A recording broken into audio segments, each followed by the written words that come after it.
Hey, what's up, fam? This is Wesley A. Johnson II, aka Pastor Wes.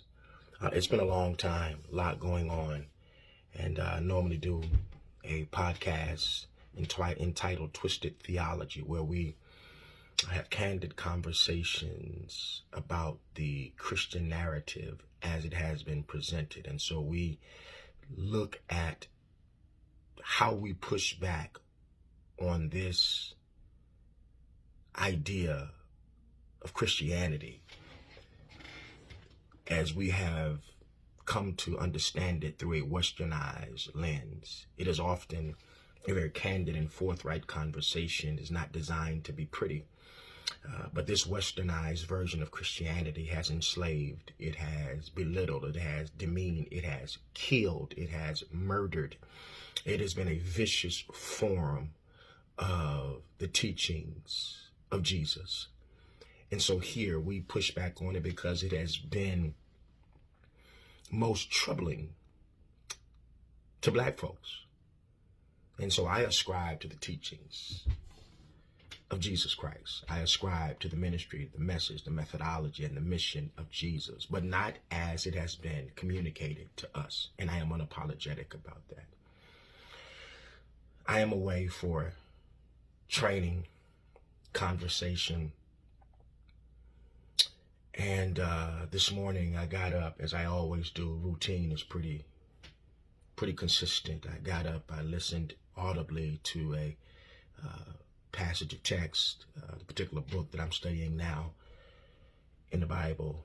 I listened to some inspirational things, and then I listened to some other stuff that kind of helps motivate, encourage, and even stir me as I prepare for the day.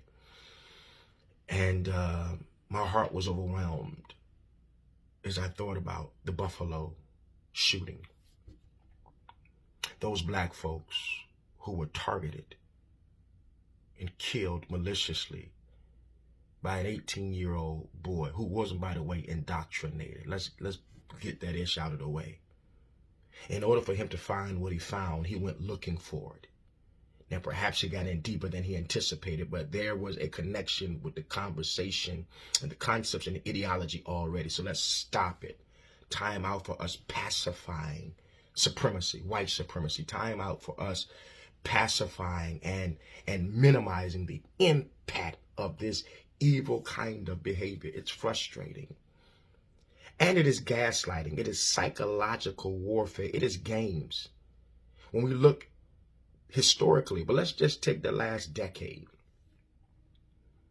Mike Brown, if I'm not mistaken, the cop pursued him. But he said how fearful he was. If you were fearful, why did you go and chase him? This narrative plays itself out on Trayvon Martin. Trayvon Martin. The dude said how fearful he was, but you pursued him. Breonna Taylor in her house.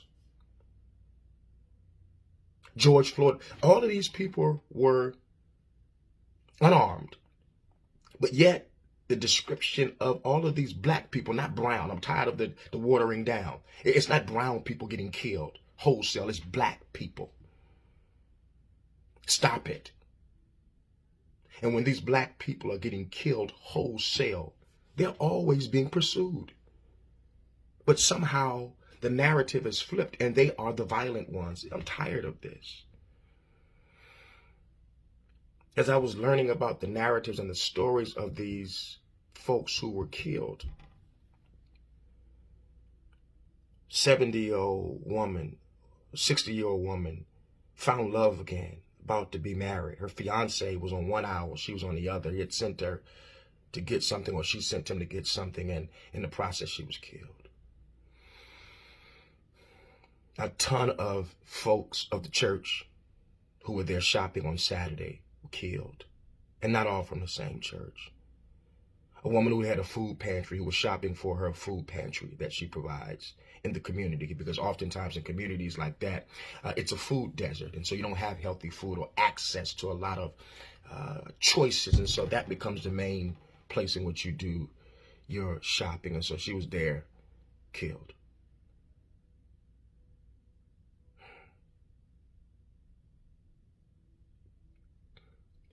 Can I just say it, man? The church is bullshit. I'm a pastor, licensed and ordained. The church is bullshit. Civil rights has become big business. It's reactionary. We're using methods from the 50s and the 60s. And there's a monument of Dr. King. Let's talk about that. I'm a diversity person, and I get the position that I serve in a predominantly white institution.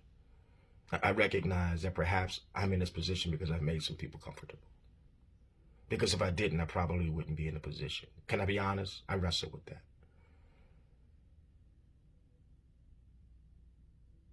Because my intent is not to make people comfortable. It's not to make people uncomfortable. But it's not designed to make people comfortable. And I recognize diversity has become a way to check a box to say, see, I support the idea of race, because that's really what diversity is. It's a code word for race. And then we sprinkle some other things in it, because we recognize that if you can address the race problem correctly, some of these other isms will take care of themselves. But we don't want to say that. So we paint this kumbaya picture.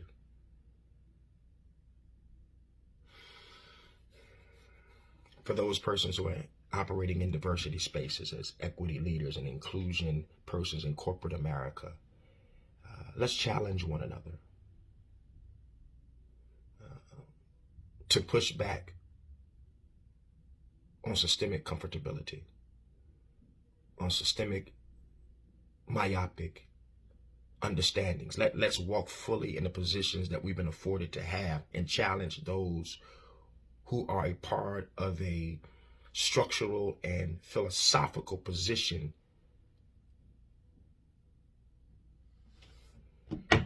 I say that because privilege has a way of telling you what it is that you're supposed to be doing, even when you know what you're supposed to be doing. Let's push back on it. I'm all over the place because I'm hurt.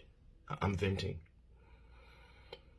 I know in African tradition, ancestors are those who are no longer with us. It's not predicated upon age. In the way that we are able to keep alive the idea and the memory and the life of those who are no longer with us is we call their names.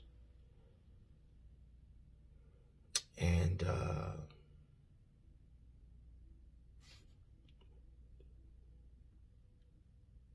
want to call the names of those who lost their lives tragically at the hand of an evil young man, not misguided, evil, not indoctrinated, evil.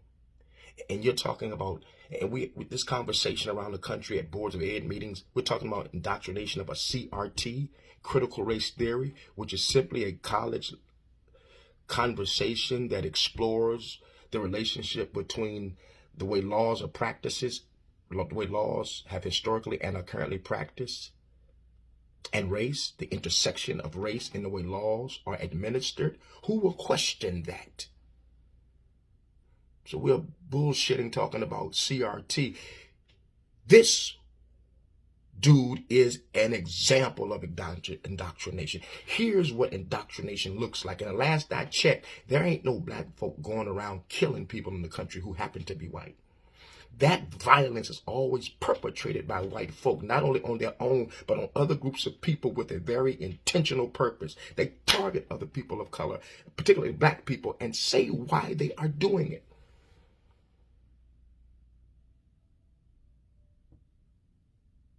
So don't throw that shit up to me about Chicago, because that's the go-to for the far right. And I don't even play games in politics. I think the Democrats and the Republicans are full of ish. But don't throw that. Look at Chicago messed with me, man.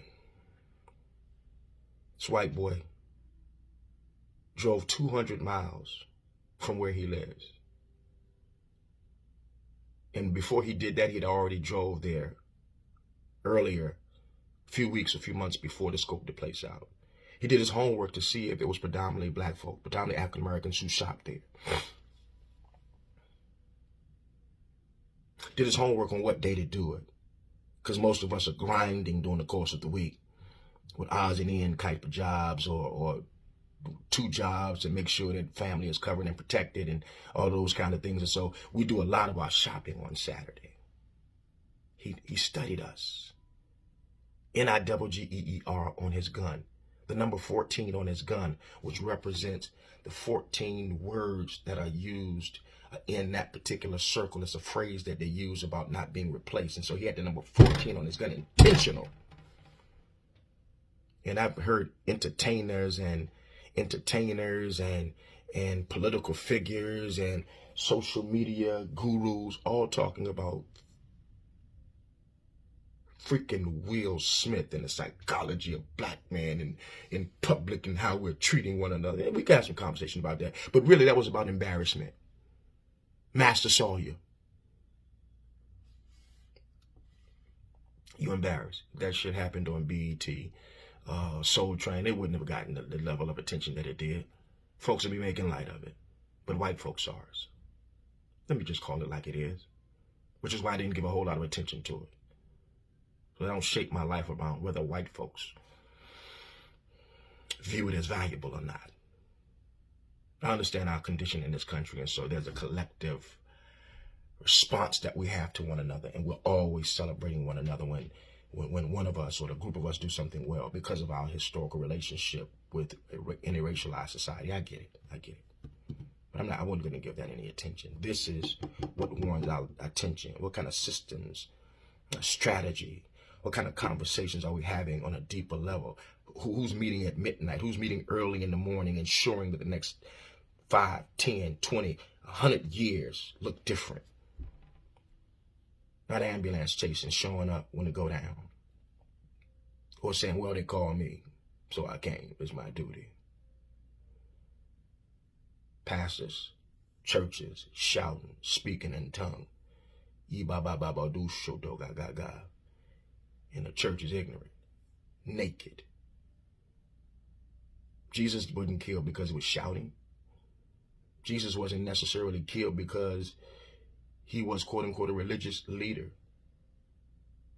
Go examine the record. He was upsetting the philosophical and ideological apple cart of other religious leaders and political leaders. And as a consequence, he became a threat beyond just being some, quote unquote, cult leader within the Judaic tradition. He had to go. The moment Dr. King started talking about, always talking about it, but economic injustice, economic justice, economic empowerment, boycotting the financial systems of this country. When he started speaking on the Vietnam War, it was at that point, many believe, that he had become intolerable to the white power structure.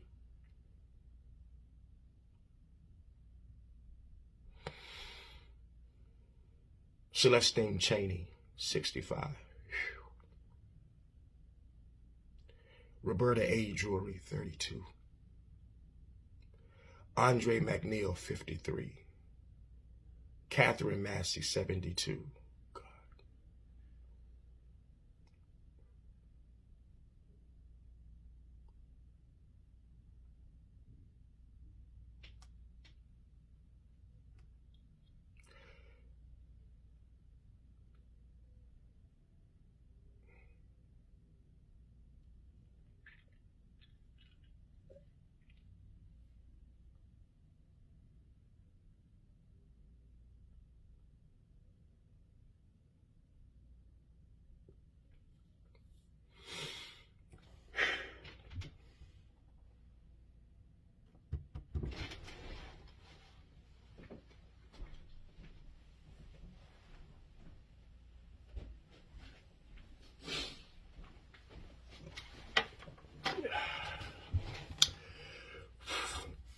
Margus D. Morrison, 52.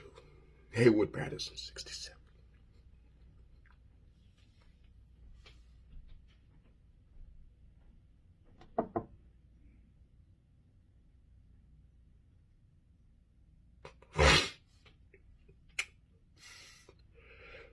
Aaron Salter, Jr., 55.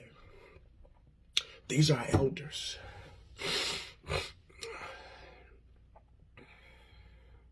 Geraldine Talley, 62. Ruth Whitfield, 86. It's my mother's age. That could have been my mother, Shotty.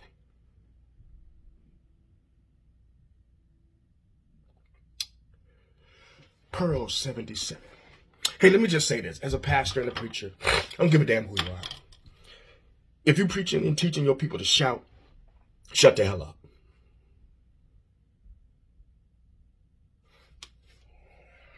Yeah, I'm angry. I heard more pastors and preachers talking about Will Smith and Jada and the slap. And this is one of your passerbys. If you've said anything at all.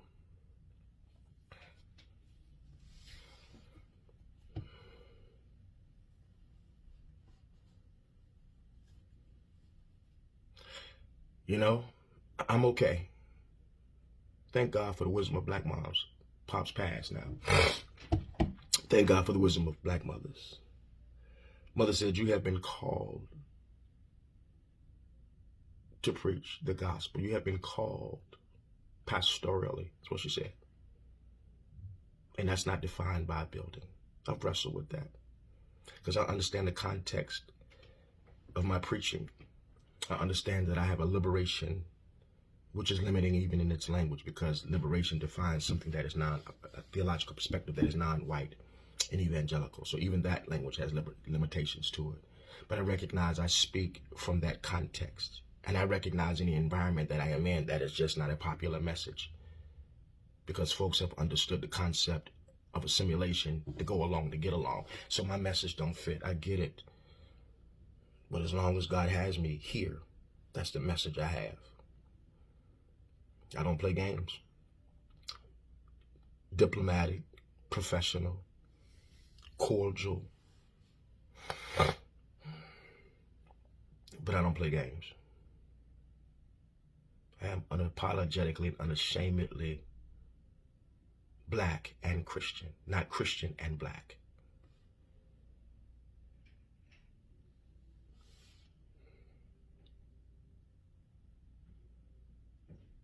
I get it. I was cut from that cloth. I understand what it means to be isolated as a preacher. I understand. You get close enough, but not too close. I get it. I've come to appreciate that. My uncle said, if you're not, the only way you can get kicked in the behind is if you're out front leading. Lord knows. I get it. Let's remember those names. Let's call them so that they're never forgotten. But I'll never call the name of that evil boy who did this. Peace and blessings.